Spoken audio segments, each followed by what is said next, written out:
Shalom. Welcome to the Jewish View.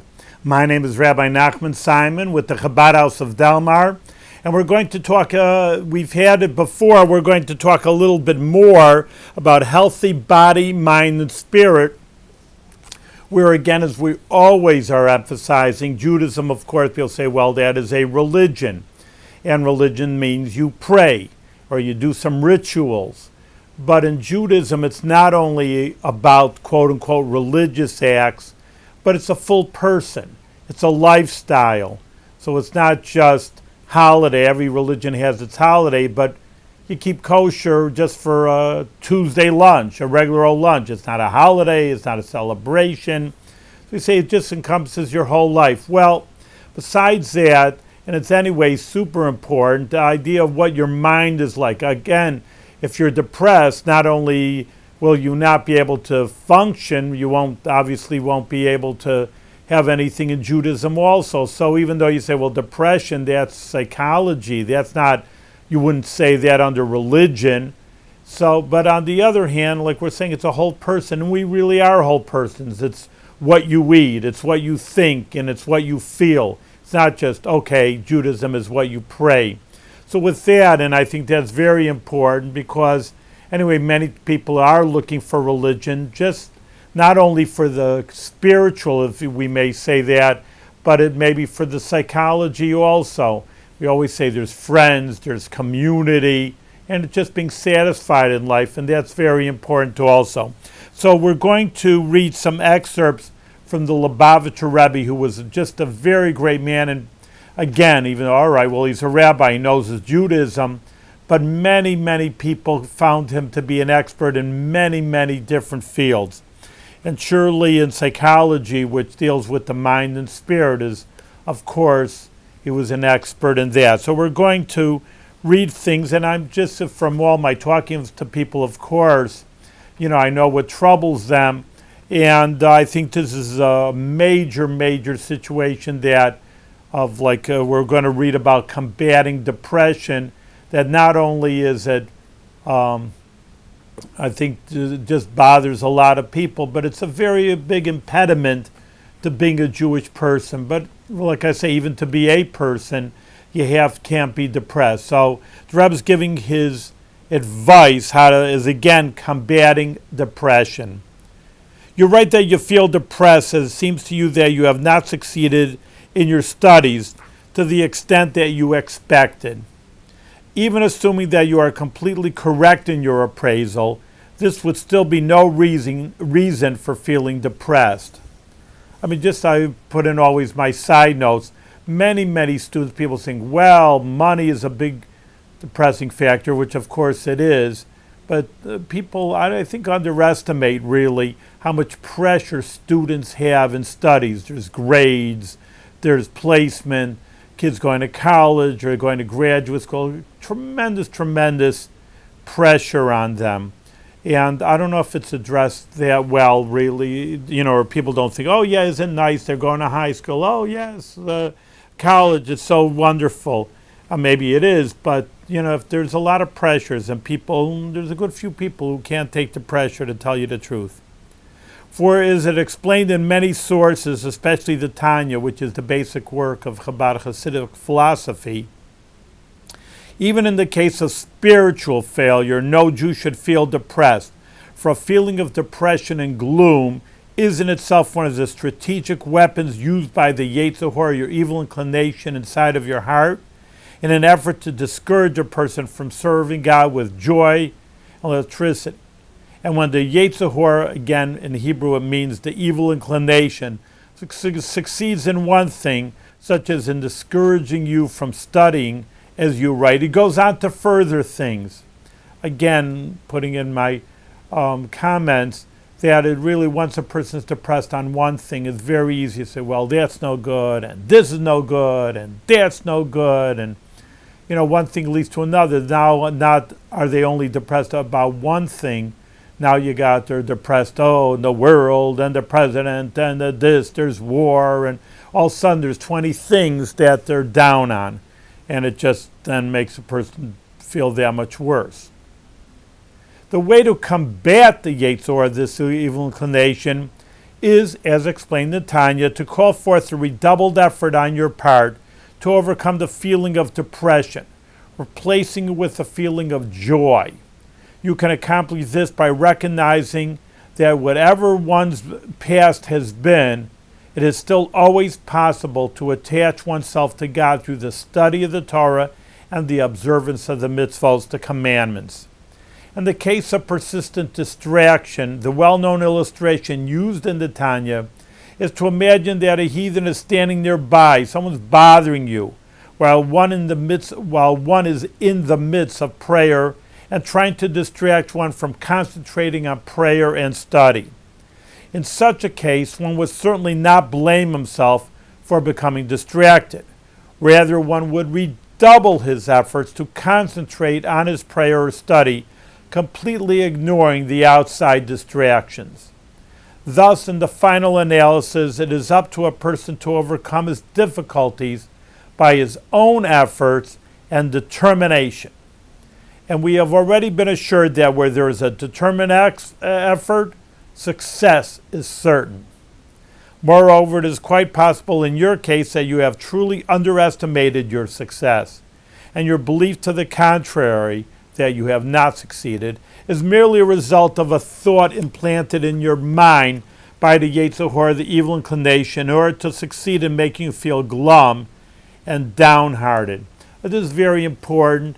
I really enjoy, and maybe I should excerpt sometimes also, Rabbi Twersky, who is a psychiatrist, and he lectures, and he has a many slew of books. And one of his main themes is self-esteem.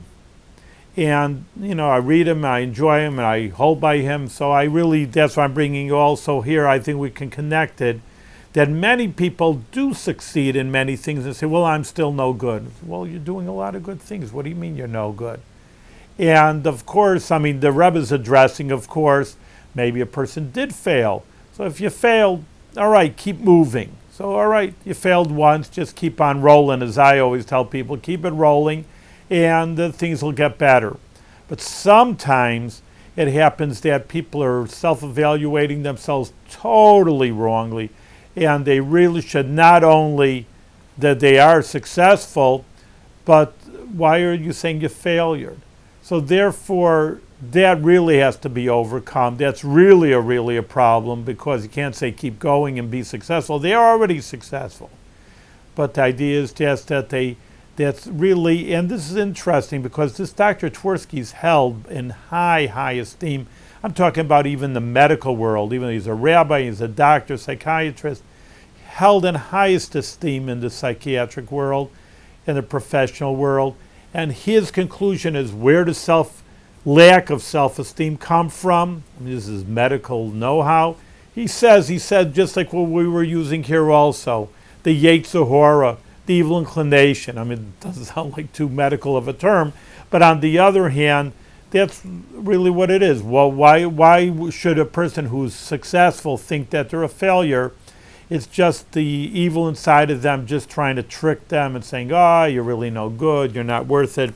So I think that's to keep in mind for yourself. And of course, it's always good to help someone else. Someone says they're down, and you say, hey, what's up? And you say, I'm no good. And you say, well, what are you no good about? Nothing, no problems here. So I think that's why I say it's important for us and to teach other people. The next idea is talked about is traditional and observable view of melancholy and depression. In reply to your letter, there's surely no need to alert you to the fact that the sages and luminaries of Israel held melancholy and gloominess in extreme disfavor. This is also discussed in Tanya chapter 26 and in many other places. In addition, one can plainly observe that not only does such an attitude fail to correct any situation, but in fact it does quite the opposite. This is also true regarding the matters with which you are occupied. It is especially true in this country, where a happy approach strikes a responsive chord in people's hearts, whereas its opposite does not. Generally I think that it's interesting the Rebbe is saying this, that Americans are generally happy people, and people like being around happy people. Girls feel that way also. I mean, no one is attracted to someone who's down and glumpy. So, I mean, it's especially important, again, not only for ourselves, which is very, very important, but just to get along with other people. People want to be around the happy people. Feelings of dissatisfaction, despondency. Leaving the details of your complaint aside, I wish to make several observations, the Rebbe continues. 1. Feeling dissatisfied with oneself is a good sign, for it indicates vitality and an urge to rise and improve oneself, which is accomplished via a two-way method: withdrawal from the present state and turning to a higher level. And 2, if the urge to improve oneself leads to downheartedness and inertia, then it is the work of the Yetzer Hara. Again, we have said that, the evil inclination, whose job it is to use every means at its disposal to prevent the Jew from carrying out good intentions connected with the Torah and its mitzvahs, which we defined as good deeds and commandments of God. The false and misleading voice of your Yetzer Hara evil inclination should be stifled and ignored. Besides, as the Alter Rebbe states, even one single good deed creates an everlasting bond and communion with God. Thus, a feeling of despondency is not only out of place, it is a stumbling block to the worship of God, is more fully explained in the above and subsequent chapters of Tanya. So again, this is, I think, a very important. He says that it should be stifled. Sometimes people psychoanalyze themselves, and I know I'm dealing with a whole big field there of psychiatry, and I'm not saying it's totally wrong, but sometimes it's just used too much. Sometimes, just ignore the problem, and again, I said before, I just keep rolling, just do the right thing instead of figure out, why do I feel that way? Where does it come from? Why did someone do something wrong to me when I was young? I'm not saying it's wrong to think about it, but what I want to say is, and I think, and that's what the Rebbe is trying to bring out also, sometimes it's just good to ignore the past and just start and just do something good. And every one good deed will bring another. So again, I say all the time, I tell people that all the time, keep rolling, keep going, do the right thing. Don't have to worry about where you're at right now, who you are, what happened in the past. I'm not saying it's totally wrong to think that, and the Rebbe himself said it's good to analyze yourself, but sometimes it's just good to just go and just do.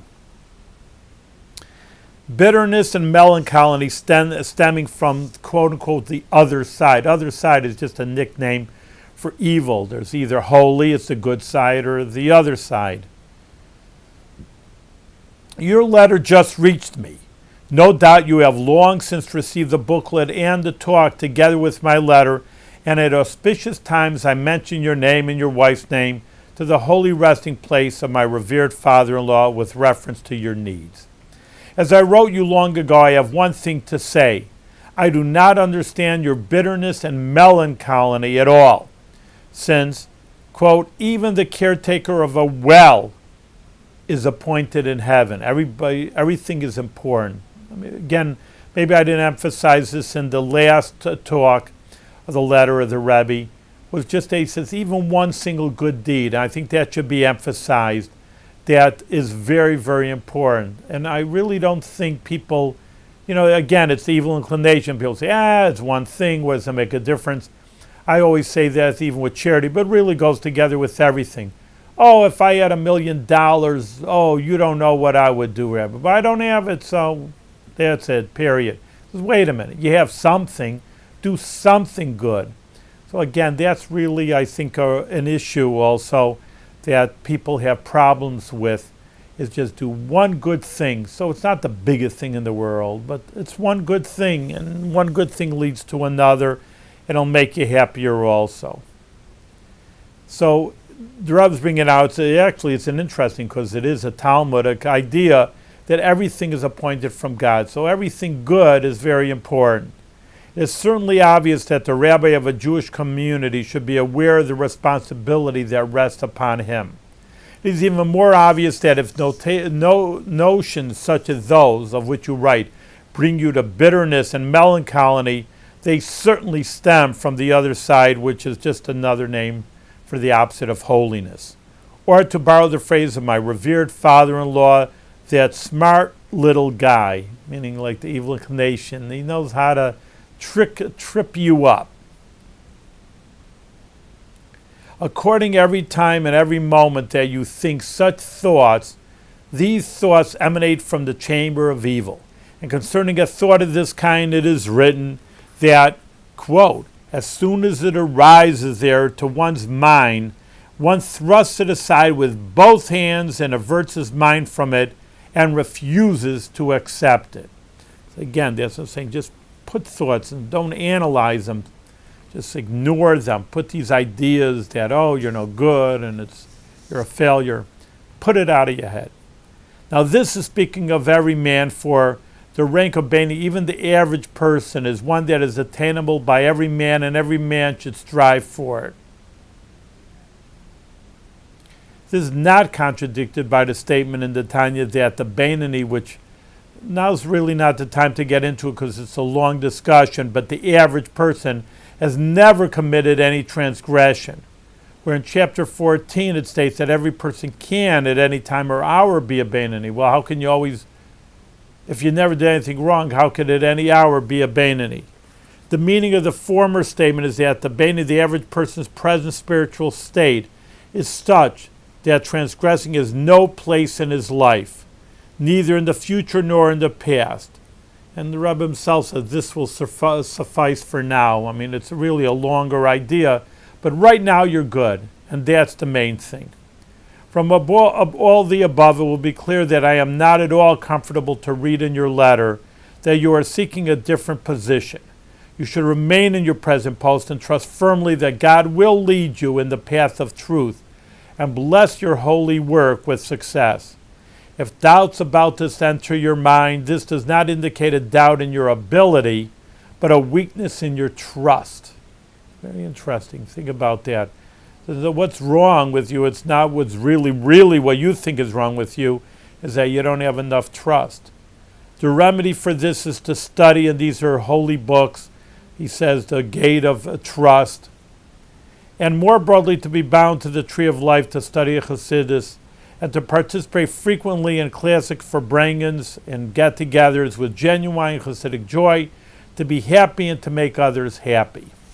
Now, since you have moved into your new apartment, the thing to do would be to organize a little get-together there, true and properly, as in the good old days when a chassid would speak candidly, without hesitating to consider what this one or that one would say, or what his own left side or right side, the evil, would say. Just be open with your friends. Chassid only knew that a get-together, listening to a discourse of a Hasidic text or an anecdote about one of the Rebbes, lights a man up, and a little light dispels a great deal of darkness. Furthermore, why should one think about darkness? Let's think more about light, especially now when we are at the time at which the first tablets of the law were given, which is Shavuos, the giving of the Torah. And interpreting the phrase engraved, that the words of the Ten Commandments, said in the Bible, were engraved on the tablets, but on the non-literal level called Darush, the sages taught, do not read Charos, it's a play on words in Hebrew, engraved, read Chayrus, freedom, that by learning the Torah and doing the commandments, you become free. May it be God's will that your new apartment exemplify the adage that he who changes his place changes his fortune in a good direction. May your home be a warm home and a happy home, filled with the commandment which is a lamp and the Torah which is light. May it be filled with luminary within the Torah, the teaching of Chassidus, and the spiritual lifestyle of Chassidus, and also its customs. I look forward to hearing glad tidings regarding an improvement in your frame of mind and to hearing that at long last, even if only an unenthused assumption of responsibility, you have undertaken that henceforth you will fulfill the Torah's command that one should serve God with joy and with gladness of heart. So again, the Rebbe totally that emphasizes the idea of negating depression and, of course, emphasizing the positive. And talking about positive, combating despondency through thinking positively.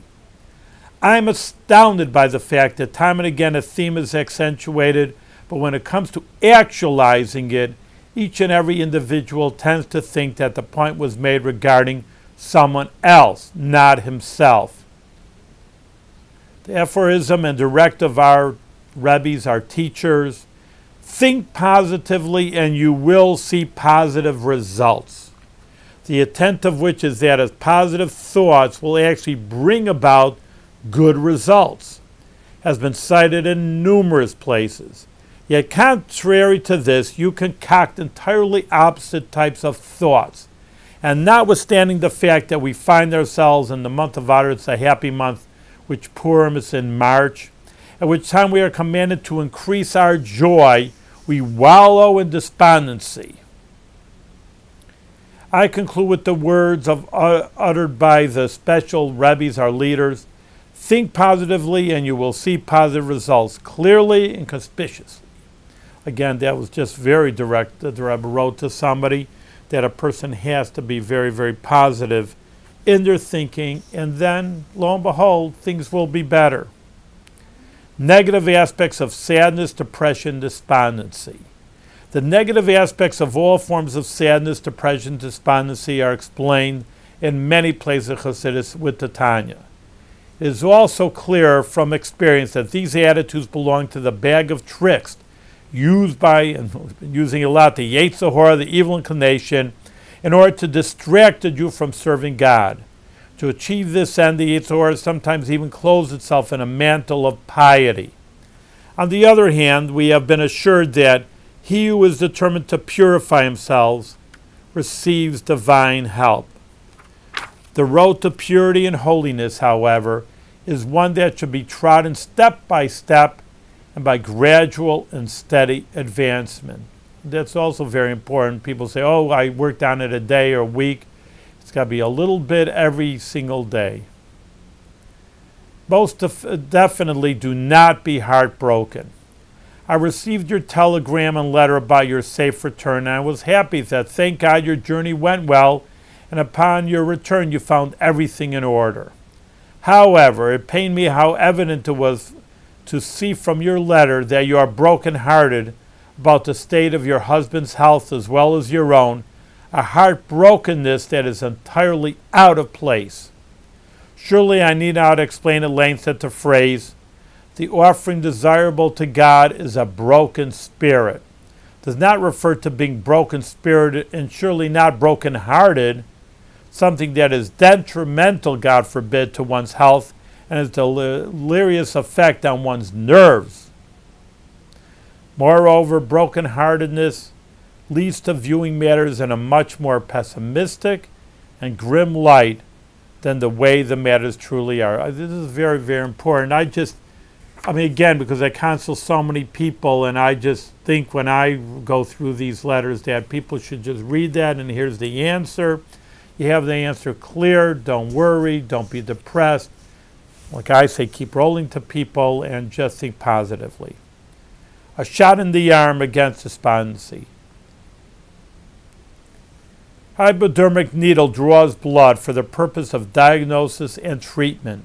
However, it is not the needle that draws the blood from the veins, rather is the vacuum and the syringe.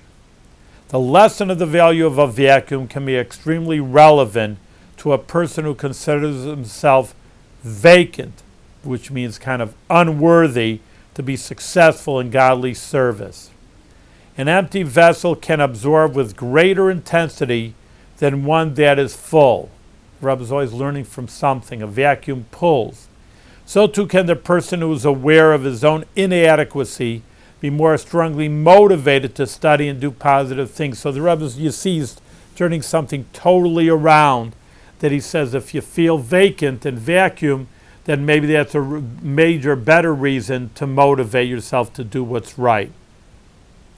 Similarly, when we find ourselves in a situation where an absence or loss is deeply felt, one need not be despondent.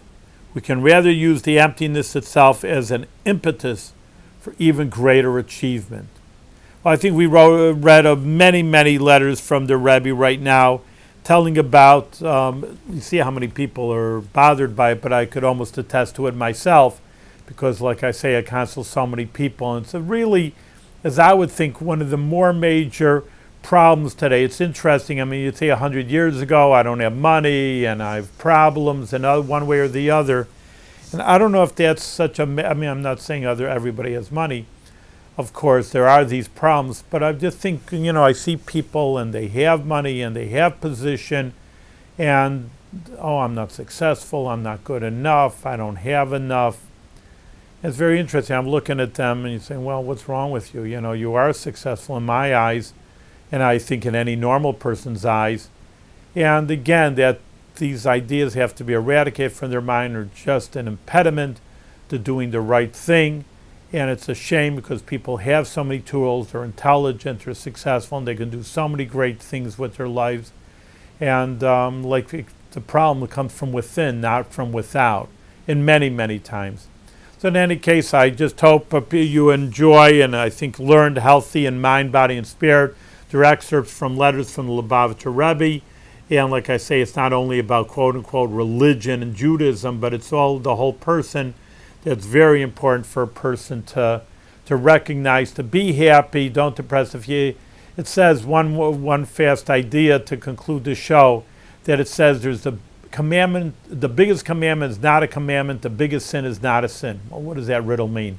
The biggest commandment is happiness, which is not really one of the commandments, but it's the biggest thing of all.